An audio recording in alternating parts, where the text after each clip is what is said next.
SMT Nation, we back. In this video, we're going to look at some discounts coming out of Verizon, and then we're also going to take a look at what's going on with T-Mobile and the auction for the rest of the N41 that they need. That Spectrum auction is, I don't know, we're right in the heart of it, so we got an update for you guys there. All right, let's start first with the Verizon news, dated today, 8/24/22. Start the semester off right. College students get Verizon Home Internet starting at $20.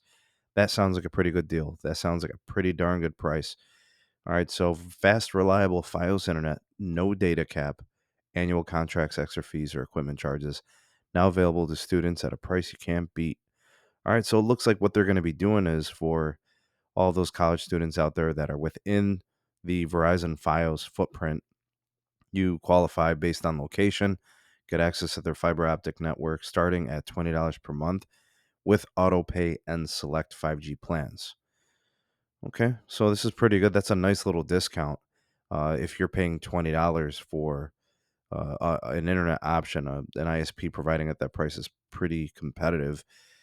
I think some of the cable ISPs at times will run promotions for like $30 a month for their entry level plans. This beats that by a pretty nice margin, coming in at $20. Plus, it's fiber, it's not cable, so you're going to be getting symmetrical speeds. The downlink the same as the uplink, so you might get something like 300 megabits per second. Plenty good for a college student. I think the most meaningful thing here is that coming in at $20 a month with auto pay, select 5G mobile plans qualifies you for those discounts. And, no strings attached, no data caps, no contracts, no fees, no equipment charges.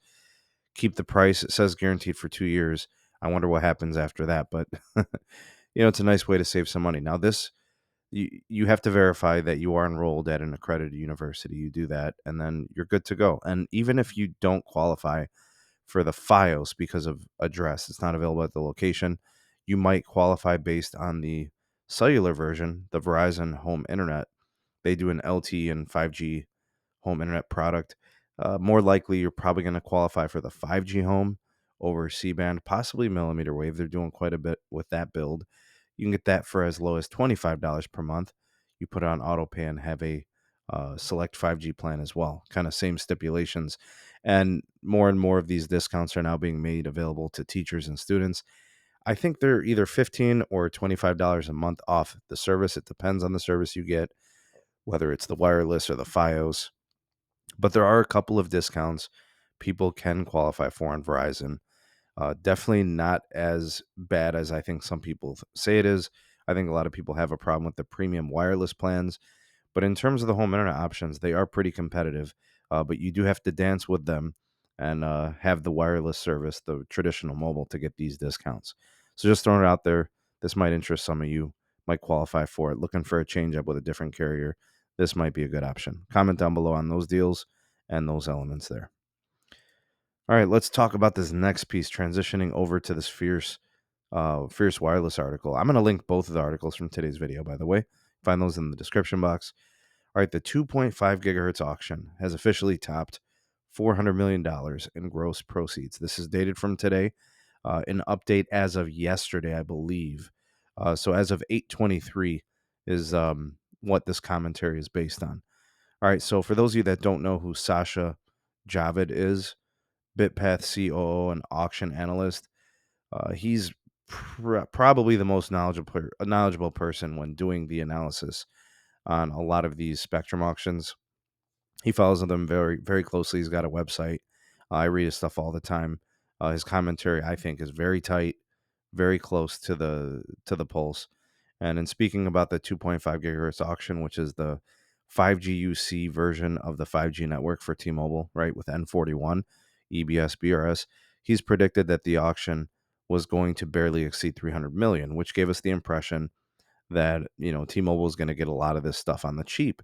And for a while, I think things were looking like his predictions were going to be correct. Turns out he was wrong. The auction has already exceeded $400 million as of Tuesday. And all of this has been very recent, meaning up until this point, he was pretty much spot on. So something has occurred in the auctioning process. Two reasons for the increase, according to Javid. He said the first is the large number of inexpensive products or licenses in this auction that still have excess demand. Second is that it appears a bidder moved some of its park demand back into some large counties in California late last week. That likely drove up pricing.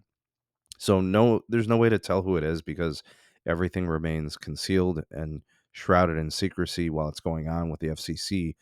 But one could speculate if it's California, perhaps there are some holdings companies probably getting involved. I would think that is a possibility.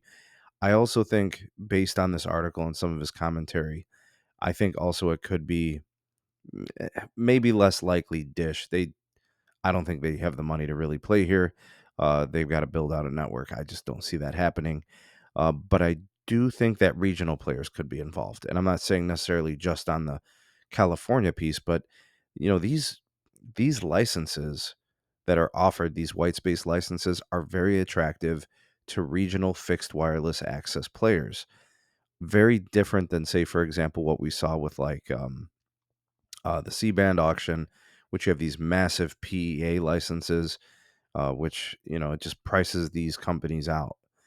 This would be probably easier for them to get into. Plus, you look at the frequency and the amount of spectrum that could be available in those spaces. It's kind of like right up their alley.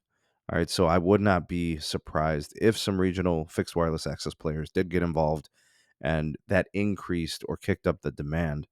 So now, we're starting to see the numbers change a little bit. And I don't know.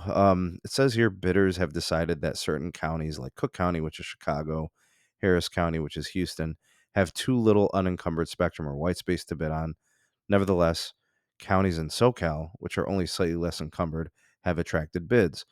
So there definitely is some demand in specific places, and that's why we're starting to see that possibly it could be the wireless ISPs getting involved, some of the smaller players getting involved, something that wasn't really happening in like the DoD auction for 3.45, the 3.7 auction. Yeah, it just this is more up their alley. Pick their spots.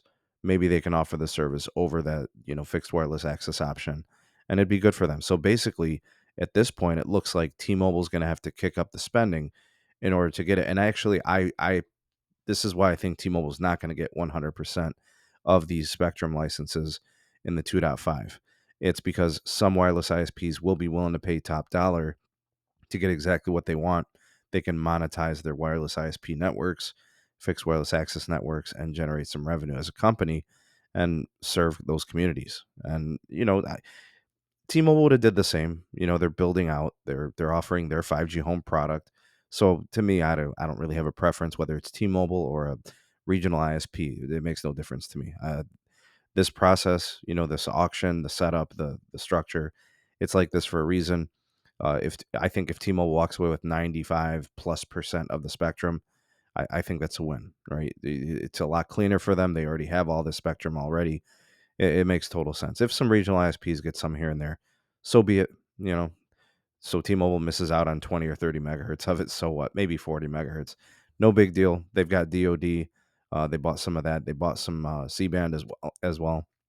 They'll be fine. And there's going to be more auctions in the future. 3.1 is up and coming. There's some 5 and 6 gigahertz stuff.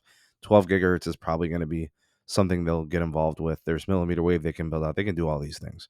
And because they're a bigger ISP, they have much more cash flow and more power to do so. So I'm not really worried too much, but things are working out pretty nicely for T-Mobile in my opinion. So this is a good update, good stuff from Sasha Javid and the update on that auction, and then the discounts from Verizon. Comment down below on all of this. You are the voice of the people, the SMT Nation. Let your voice be heard. Like, share, subscribe for more. Turn on the bell notification icon to never miss an upload. Links in the description for my Twitter handle, my Gmail address for business inquiries only, and then my Patreon page if you want to support us. Get early access to content and exclusives not found anywhere else. Thanks for watching. See you on the next one. Peace.